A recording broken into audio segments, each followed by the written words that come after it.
Welcome to Not So PG. I'm Brooke and my pronouns are she and her. I'm Matty Mills. My pronouns are he and him.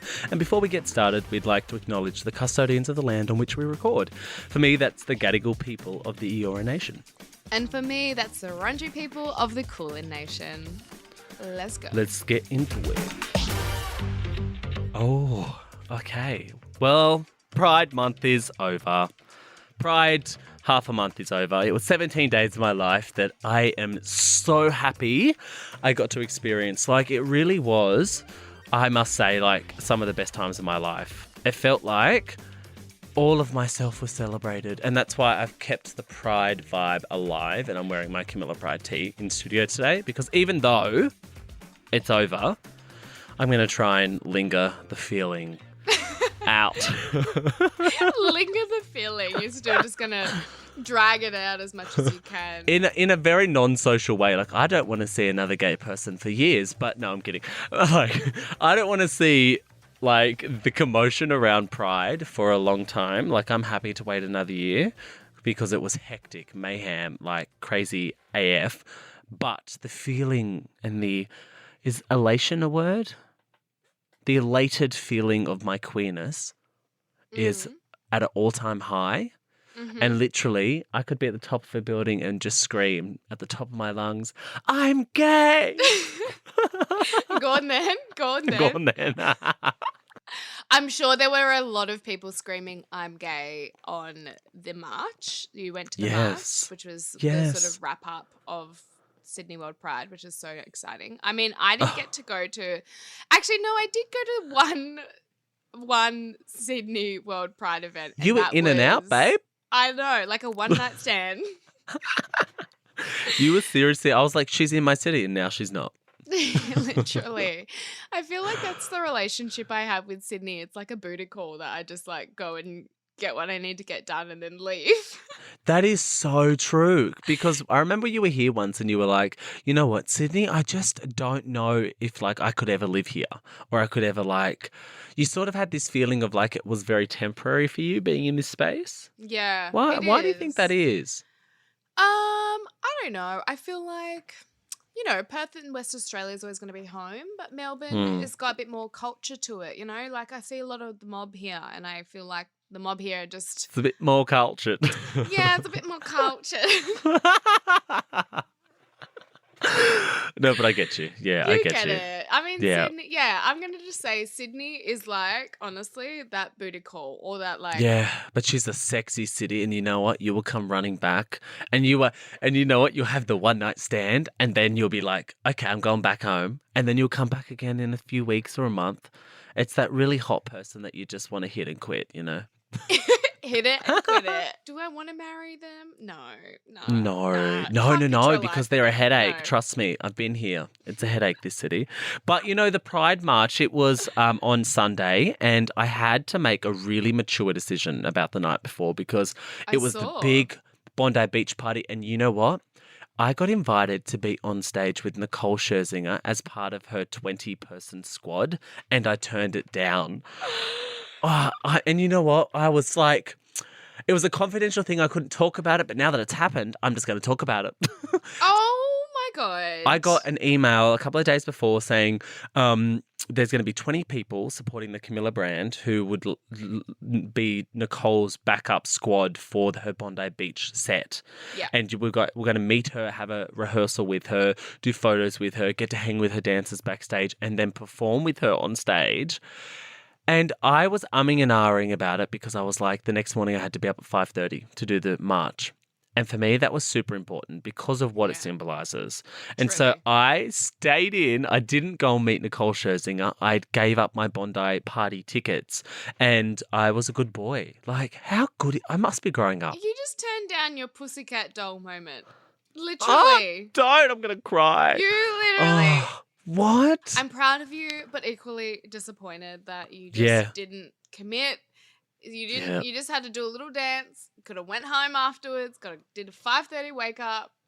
I mean, like, listen to me as if I fucking went to a Pride event this fucking whole Pride month. I'm a bad gay. I'm a seriously bad gay. I mean, I was thinking, because you're in your Pride outfit, I was like, I had a full fucking fit out and kit ready to go. And oh my God. Do you have it close by?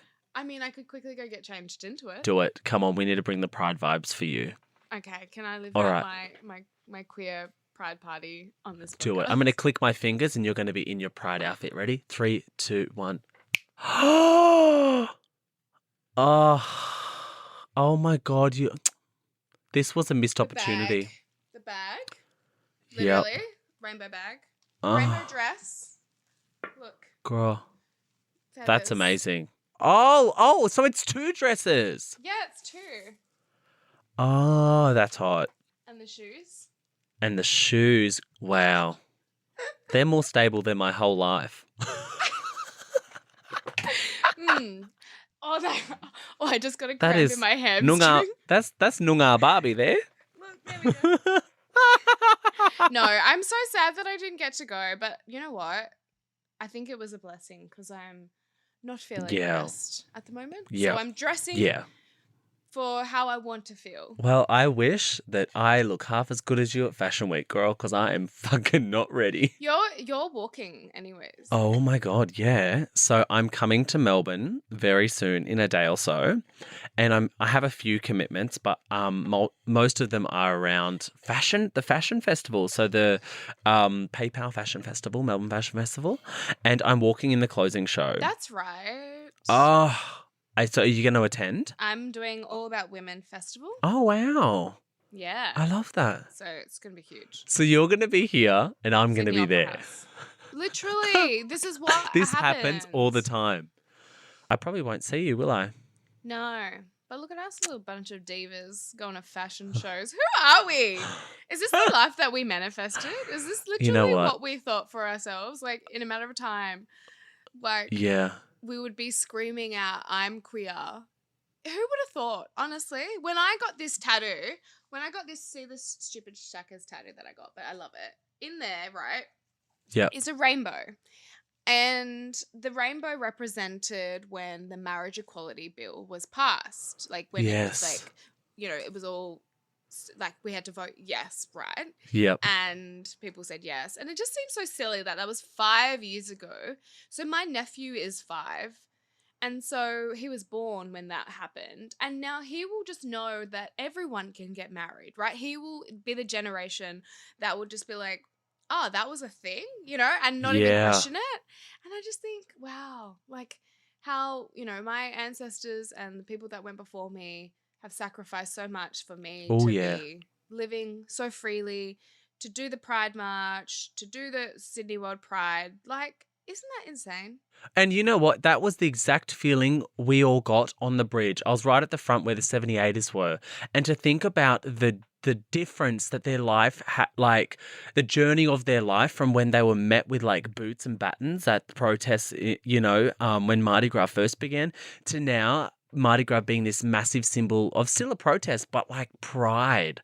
And it was very emotional because there was also, there was this black fella who did this incredible welcome to country, and his father was there in 1932 when the bridge opened, and he had a photo of his father in traditional dress at the welcome to country for the Pride March, and he showed me this he had a folder full of photos of like these moments in the early 1900s, and his father was in this photo at the first opening of the bridge. So it was like, wow, these people must have like seen so much change in their life, and they must just feel so proud, but they are obviously the giants that we stand on top of and the trailblazers. Literally.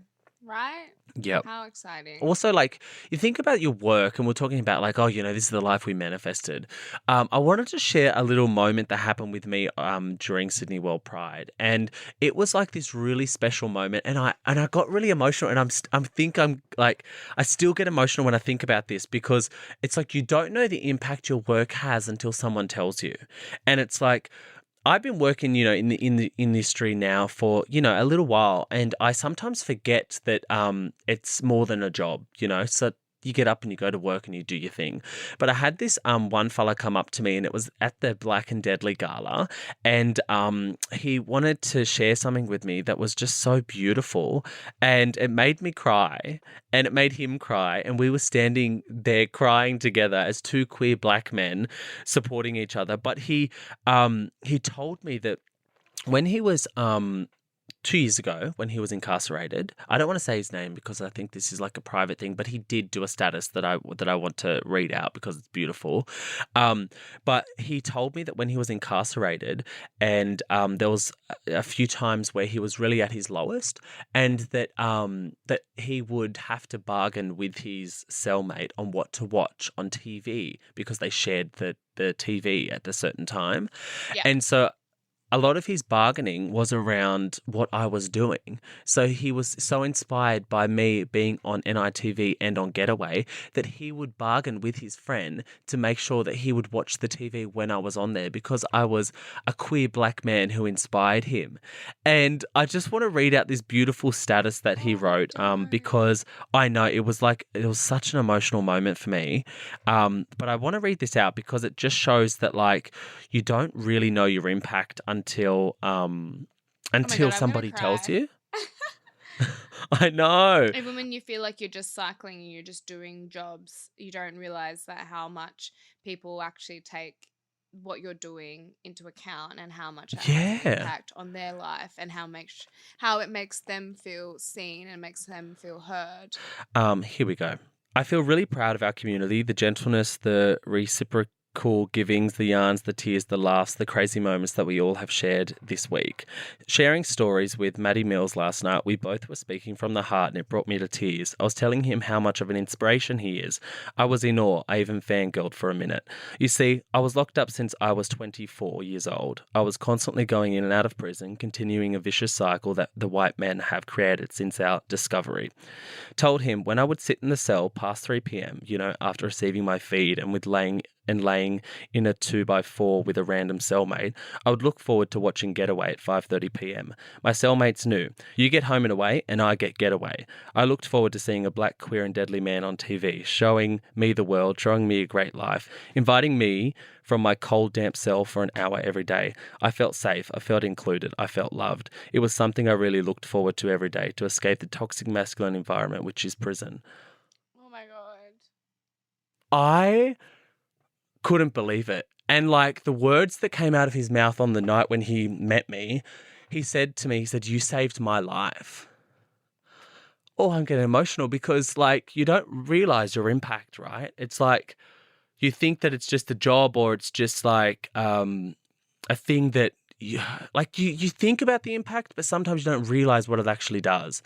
And for him to say that like watching me on TV saved his life, I was like gobsmacked.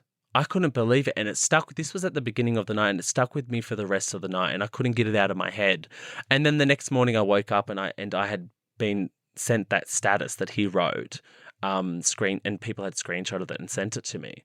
So I'm just like, we manifest this life that we now live, and we get to do these amazing things, like have a platform and go to fashion shows, but the work that we're doing is way beyond that. That's just the little sprinkle of glitz and glam that we get to sort of portray.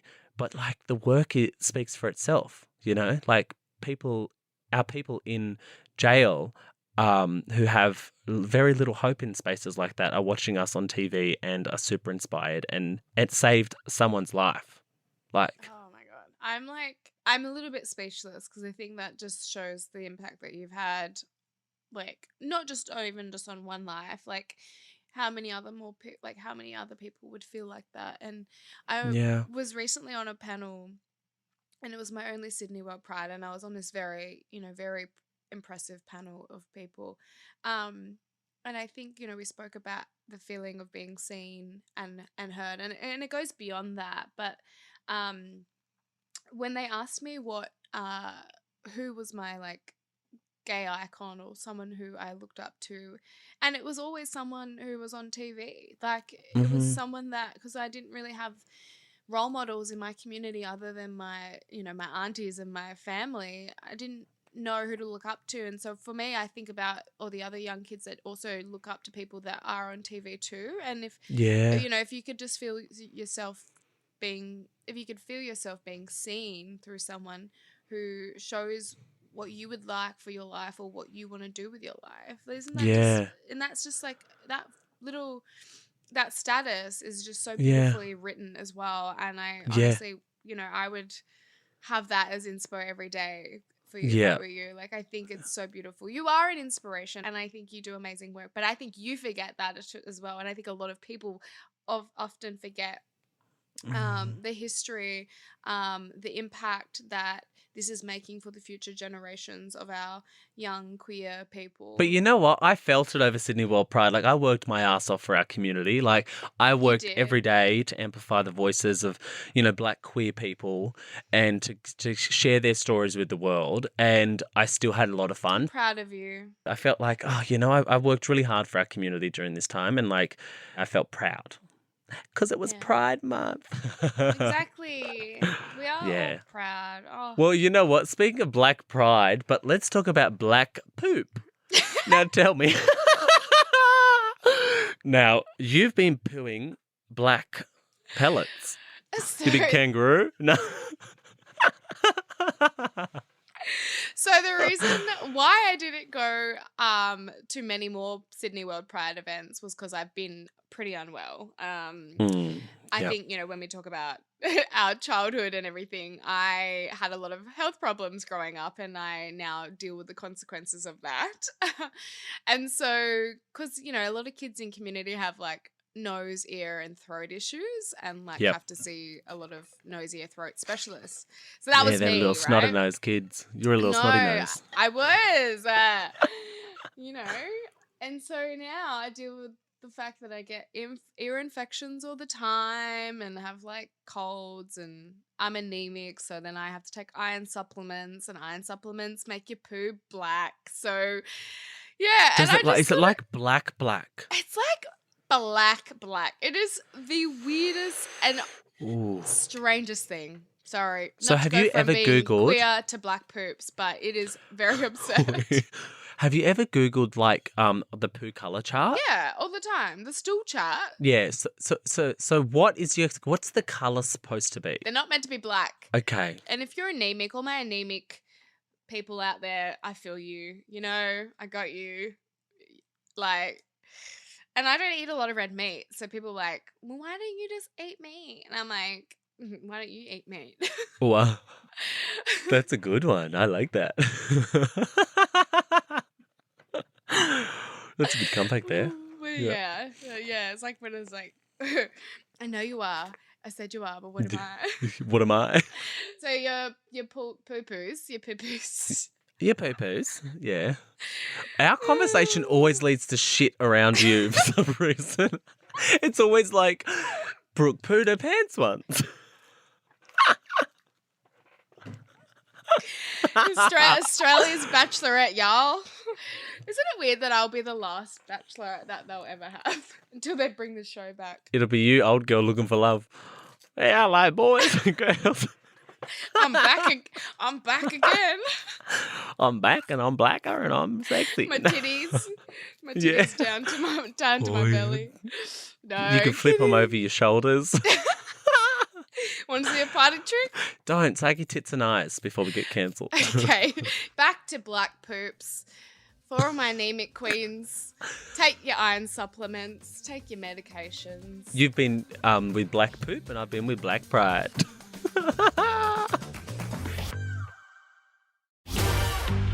Oh, we are so excited because we have a very special guest on Not So PG, Hannah McElhinney, who is a writer and creator of Rainbow History Class, a space for sharing the queer and trans history we so rarely have the opportunity to learn about. Welcome, Hannah, to Not So PG. Thank you so much for having me. This is very cool. Aw, thanks for coming on. Oh, we're so excited. Yeah, we're so excited. You're a new author, so you've written Rainbow History Class, which I think is probably going to be my most used resource when I go back to working with kids again. I love that. Now, you have a bit of a following on TikTok, so I kind of want to know how this sort of all started. Okay, yes. TikTok. So it was 2021, and I kind of was playing with this idea of, how we could potentially talk about queer and trans history. It really came out of this feeling that if I'd had access to that information, maybe when I was in school, I would have come out much sooner, and that whole experience might have been better because I would have felt much less alone, knowing that there were countless people just like me throughout history, and many of those people actually had fought for the freedoms that I did enjoy. And also just not only the fact that there were others like me, but when I started researching into queer history just as a hobby, I realized that there was all this amazing culture that I kind of was able to take part in or receive as a bit of a gift, from, languages to, music, dance styles, literature, all of these amazing stories that then all of a sudden made it feel really great to be queer. And then TikTok, it was kind of lockdowns and TikTok was very new, and I realized that we needed some kind of host who could really bring the history to life on TikTok and connect with people. And then that's when I met Rudy. And from there, we had some very early viral videos, which was great. And so it grew really, really quickly. I kind of did fangirl a little bit over Rudy when I was on a panel with them recently for Sydney World Pride. And I think it's so, like, Matty and I actually was speaking about this previously in the app when we were saying like queer icons and how much of an impact people in the media or like seeing things how it helps you feel seen and like makes you feel like, that you belong and that we all know that belonging and, having a connection with who your like, how you identify and what your identity is, just knowing who you are and feeling, you belong in a space or you are accepted in spaces is obviously a more positive part of your identity. But a lot of people go through questioning themselves, and a lot of people go, not having that. I know myself, Matty and I talk about this all the time about how I didn't see a lot of like bisexual people. It wasn't really spoken about. It was always like overly sexualized. And so for me, it didn't make it very comfortable to speak about it or be comfortable about being bisexual. And I probably identify with being more pansexual, and I've spoken about this on the book as well. How have you felt like the response has been, like, through putting out content that is also educational but also very scary, like, for some people? Not scary for us, like, we don't care, but for people who don't understand it, how has that sort of been? Yeah, it's been both. Because it is quite, political in the sense that we are shining a spotlight on, the untold stories of history. And as part of doing that, we're shifting the focus away from, I guess, the generally understood or accepted narrative of history, which I think is destabilizing for a lot of people, especially, we don't shy away from religion. We delineate a lot between faith and spirituality and religion, but we're not shy about kind of looking at how the church, in particular the Christian church, got its influence and why that's kind of not necessarily something that we should just kind of blindly accept. I think that's been scary, but I think what has been really beautiful is that it's very rare that we do get to meet people that see our content, so it's always amazing when we do. But we were at Melbourne Pride recently, and we had quite a few people come up to us, but one thing that really stood out to me was someone saying, oh, when I first came out, I wasn't accepted by my family. My brother did not accept me, so I started sending him your videos, kind of in response to his issues with, my gender and queerness. And then this person said, well, on Friday, my brother's coming with me to their very first drag show. Oh, my life. I know. I love that. I know. So I love that people are able to use and that's why I think doing it in a minute is so brilliant, because it's kind of, I do write them to be kind of like 1 minute comebacks, in a sense, to people that, are saying things that are erasing of people like us. So yeah, when I get that kind of response, I'm always, mind blown and just feel really great. Oh, I love that. And I love that there was a full 360 turnaround for the experience of, that brother and sister. Like that's what you create this content for. I think across, these periods of the year, it's Pride Month, there can be this assumption that there is, a lot of progression. There is a lot of change that's happened within our community. But what we've seen is that progression can be halted at an instant.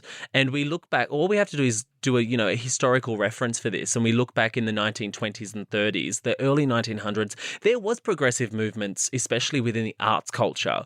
And then, change of power, change of political structure, it can really halt our progression as a community. We see that when Trump came into power. Is that why it's so important for our community to stay loud and proud? I know that people say that, that we have these moments of the year that get to reflect the good part, the amazing parts of our community. But is it important for us to stay vigilant throughout the 365 days of the year, because progression can be halted immediately? Oh, 100%. One of the things that really stuck with us was we did our live show at Sydney World's Pride. We were about 5-6 minutes away from going on stage, and we saw the news break that Tennessee in the United States had enacted the law that would ban male or female impersonation. So it's often called drag ban. It's actually not that. It's people that are, presenting as a gender other than the one they were assigned at birth. So I think that that is a stark reminder that we can be out partying and, celebrating our liberation all the while our rights in other places are being eroded. And I think that is really important. And like you said, the 1920s, a really progressive era, not without its issues, of course, but a relatively progressive era for queer and trans people. And then it was directly followed by the rise of Nazism. And we can see just the patterns that show that history is not kind of a linear progression. Absolutely not. You can see the same thing in the 1700s. We had sort of a significantly better time, and that was followed by some of the harsh Victorian era lawmaking. So it really is kind of swings backwards and forwards. And I would say now, even though we are following probably the biggest jump, relatively speaking, we have in terms of our rights, we are also entering a really massive conservative swing that is eroding those rights in other places. So yes, vigilance is key. But of course, not wanting to scare people. I think it's just about, remembering that history is cyclical, and so we shouldn't ever take our eye off the ball. I feel very proud that that you're creating this beautiful resource for not only just us but also younger generations. I feel like when I was young, I didn't have this information, I didn't have access to it. So for me, I was sort of a bit sheltered from a lot of things. And it wasn't until in my early 20s and I started to do more research. And it's the same with our First Nations history, right? A lot of people don't there's things about the queer history that I don't know still, and I'm still learning, but it's the same thing with First Nations history. So I feel more resources and more access to it is just so important. But then, we look at other landscapes where they're just kind of taking a few steps so back. I know that there are parts of the book where you touch on First Nations queer history. We don't often hear about that, especially in mainstream media or mainstream dialogue.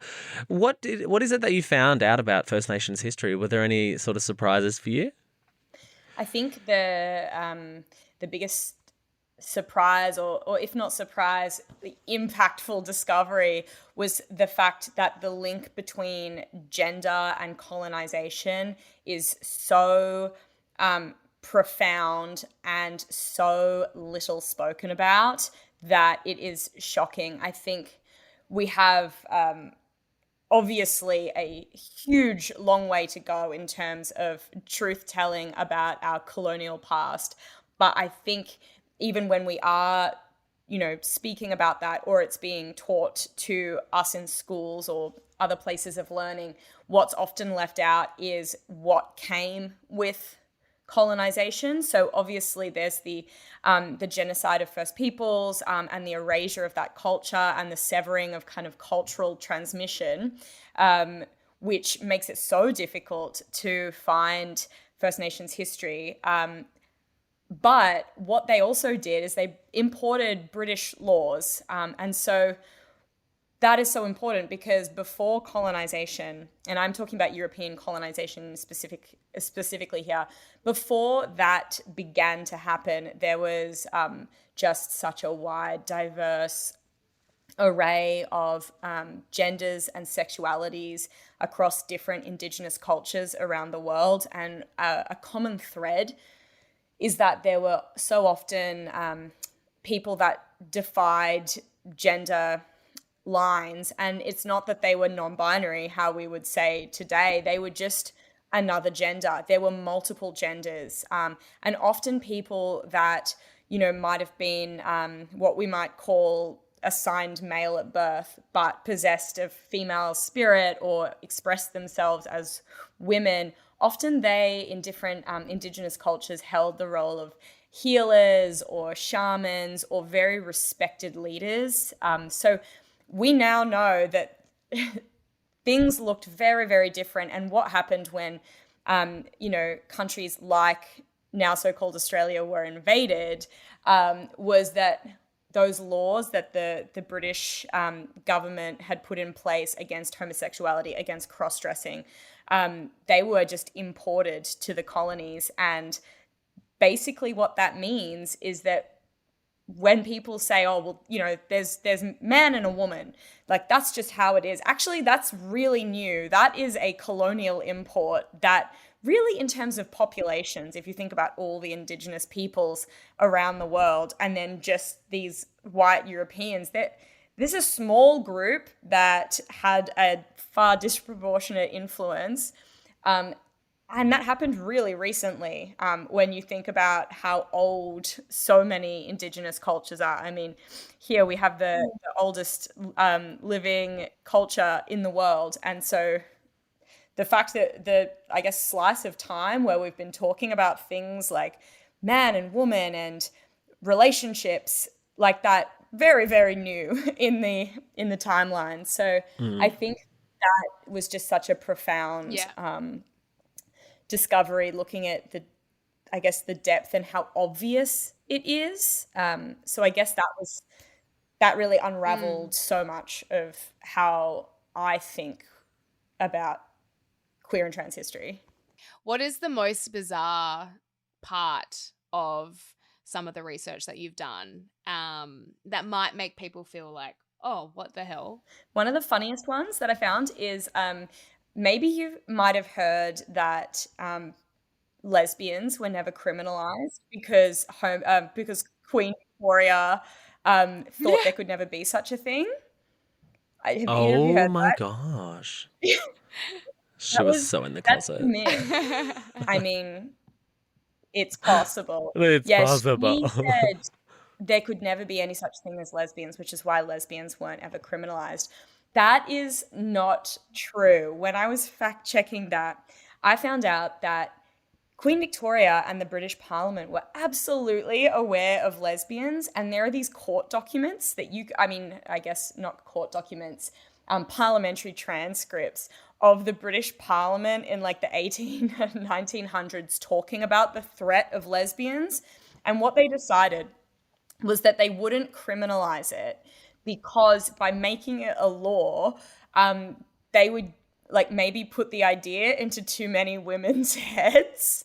And so they thought by making sex between women illegal, that would make it catch on. So they decided to not talk about it at all and just keep this frightful business away from the innocent young women, lest they get ideas. And I thought that was very, very funny. Well, speaking of lesbians, I remember listening to an episode of Brenda Call Me. There is a city in our country where there is like a huge per capita population of lesbian women. And I remember being shocked by this. But yeah, come on, Brooke wants to know where is it and how do you get there? Yeah, that would be Alice Springs. Yeah, so essentially what happened was back in like the Cold War period in the 60s, the US government were looking for somewhere that they could put this top secret spy base so that they could spy on foreign missile test launches. But they needed somewhere really remote so that patrolling spy submarines wouldn't intercept the signals. So they landed on Alice Springs, which then, of course, was in the Mpatawa region. And so at that point was being used as kind of this colonial outpost. So they thought, oh, that's great because it's sort of very far away. So they built this spy base here, and it began to kind of attract in about the 70s and 80s. Once it started, operating, it started to attract the attention of the global women's peace movement, which was the Venn diagram between that and lesbians is a circle. So there were just so many lesbians in this global peace movement. So in 1983, it was kind of this big protest organized where Indigenous leaders led around like 700 women from all around the world to a peace camp that kind of lasted for 2 weeks at this spy base. It was called Pine Gap, or the Joint Defense Space Research Facility, which sounds hilariously fake. And it does. The vibe was. Yeah, I was like, this sounds so strange. I know. It's so laughable now, but the vibe was that, these women were at this peace camp protesting this sort of nuclear war spy facility, and they, I guess, just fell in love with each other and decided not to leave. And then I love this for them. Yeah, from there they just attracted like more lesbians from around the world. And you know what lesbians are like. They just would have brought their whole communities. And then that's why, today, so many lesbians in Alice Springs. Oh, I love that. I remember hearing that story and I was gobsmacked because you don't hear much positive stuff come out of, Mpatwa or Alice Springs about First Nations people. But hear this story of like this like revolution of like lesbian women. I was like, yes.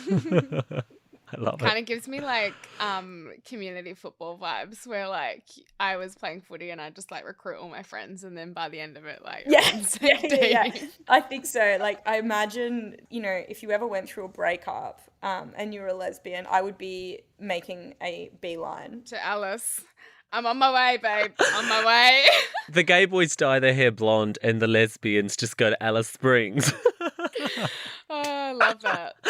Oh, Hannah, this has been so wonderful. Thank you so much for coming on Not So PG. Now, just to wrap things up, what has been your favourite rainbow history class on your platform, TikTok, so far? I think the one that, I try not to measure my worth by how viral a video is, but when we released the one about how the Mona Lisa, the model for the Mona Lisa might have been male, in fact, Leonardo da Vinci's male lover, that was enormously satisfying for me because just like for some reason that painting, we just think that's like the creme de la creme of the art world and everybody's talking about this mysterious woman and her smile, but it could have been a guy all along. And my favorite thing, this is like full language nerd moment, but the words Mona Lisa, so MONALISA, could be an anagram for Mon Salai.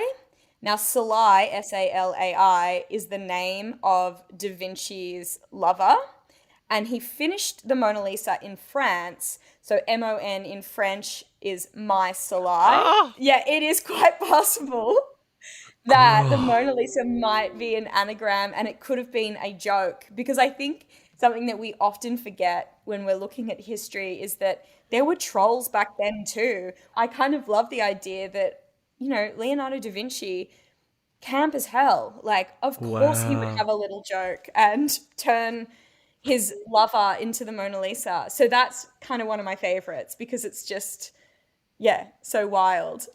Oh my gosh, I'm obsessed. I love that. Yeah, they found out with infrared technology, which is like kind of newly developed, and there's this scholar who kind of, he's leading the charge of this. But if you do look at, there's a painting, John the Baptist, that is, we know for a fact that that's based on his lover. If you look at that painting and you look at the Mona Lisa, you'll see what I mean. Oh, okay, that's what I'm doing straight after this. Heading straight into rainbow history class research. But thank you so much, Hannah. We really appreciate your time. It's been such a thrill having you on, and keep up all the amazing work. It's, truly inspirational. Thank you so much. Love you both. Thank you. If you want to learn more about Rainbow History Class, you can grab the book. It is out now, but you can also follow Rainbow History Class on TikTok to suss out all those hilarious videos and fun facts. Oh my God. Okay, so you know what? I'm going to try my luck at using Rainbow History Class facts as my way to pick up guys. That's iconic. Instead of trying to be sexy, because I'm telling you, I have no flirt game these days. It's not working. I'm just going to be like, did you know that there is the highest per capita in Alice Springs of lesbian women? And there was once a spy station there. And then I'm also going to say, did you know the Mona Lisa was a man? Great intros. Babe, my flirt game, it ain't working. Why? Like, it's just not. I feel like maybe I'm getting uglier as, I get older. Oh my God. I don't know. It's not working for me anymore. I think I'm out of play, out of touch, but I'm not a good flirter, I've realised. And I don't put in much effort, let me tell you. If the flirt doesn't work within 30 seconds, I'm like, I'll give up on you, bud. See ya. I don't believe it. Tell me how to flirt. No, trust me. How do you flirt? I think it's eyes with you. Yeah. Yeah, it's eyes. It's eyes with you. See, I can't do the eye thing. No, I mean, I think for you overthink it. You overthink everything. And I think you are sexy without even trying to be sexy. And like, when someone is trying to hit on you, you're completely oblivious. Like, it's so funny. Like, you just are not. It's like you have like no radar. I don't. In some like, you have the strongest gaydar I've ever met. Yeah. But when it comes to like, is this person like trying to hit on me radar, you have zero clue. Like, nada. Zero. It's absolutely zero. It's like, I just don't know if I have it in me anymore. Like the flirt game. I go through stages where it's really based on my confidence. Like, if I feel very confident, I feel like I can flirt. I agree. But if I'm like lucking, I'm like, nah. Yeah. I feel my flirt game is strong. Your flirt game is strong. All you have to do is literally breathe in the same space as someone and they're like ready. No. I mean, I tried to You're flirt like, no, with, but yes. Like, I think that's true. I tried to flirt with Imbi, like probably not the best example of me. So Imbi was on my panel. They're non-binary, and they looked at me and they were like, I think I know you from somewhere. And I was like, I think I know you from somewhere. And then they were like, continued to be like, yeah, like your face looks so familiar. Obviously they didn't put two and two together. No, babe, that's them flirting. I'm telling you, I've seen it a million times with you. We were at the gym once and the girl goes, I think I know you from somewhere. Are you from Perth? Are you Noongar? Is your last name Blurton? Is your first name Brooke? I don't really know who you are, but I think I know you from somewhere. It's like they know who you are, babe. They're just trying to get in, to the swing of the combo. If I'm not feeling it, I won't give it back. And you know that. But Imbi was giving me like the eyes and I was like, I gave it. And And so this was my line, right? And he goes, yeah, I think I know you from somewhere. And I was like, yeah, I think I know you. They were like, I can't put my finger on it, blah, blah, blah. And I was like, well, I know where I've seen you. Oh, that's good. You should, you know what? Like, in my dreams, leave it open. You should have been like, I know where I've seen you. And if you want to put your finger on it, you can. See, you've got flirt game. I could never say that to someone though. In my head, yeah. But it sounds sexier in your head, but yeah, when you say it out loud. Yeah, put your finger on it. Yeah. Okay. Well, do you think honestly people? Well, I don't know if I've always been a good flirter, but I definitely feel like I've got the knack of it. And do you think people are born with a flirtation skill, or do you think we? Because I mean, I didn't learn it from anyone. Yeah, I don't know. I just think back in the day, I was much more of like a flirtatious person, and now I put my head down and I walk through crowds. Like, I just don't like. I seriously, if I'm in the club and I want to get to the other side of the club, I'll put my head down and just walk through like this because I don't want to look at anyone. Is that bad? No, because you've got a fucking gorgeous face. I can imagine like people would just want to like talk to you or like hit on you, flirt on you. Like, well, I just feel like I just don't want to grind on you. Grind on you. I don't know. I think I've become more shy. I don't know. But you know what? That's all going to change. No, well, I have a challenge for you. Oh, I love a challenge. Is to come back next episode and tell me a story how you've flirted with someone. Okay. And tell me the sequence. It's Fashion Week. Like you've actually got to actively flirt. What if I went on a date with someone? I haven't done that. What if I went on a date with someone? Should I do it? I mean, I'd say I'd also go on a date, but I've been on many of dates. I think I'm going to download Raya. Okay, next week you're coming back with a date. Okay, done. I'm going to have a date in Melbourne with a random during Fashion Week. Yep, and you're going to tell me how you flirted. Done. Okay. All right. Okay. Obviously, The Bachelorette has helped me in that concept and that aspect. Sorry, that aspect of my life, and I love that. But at the same time, we spoke about the fucking curse. The curse of people falling in love with me because of that Bachelorette title. And I don't know how to get rid of it. I would change your name, move cities. You're now Corinda from Community.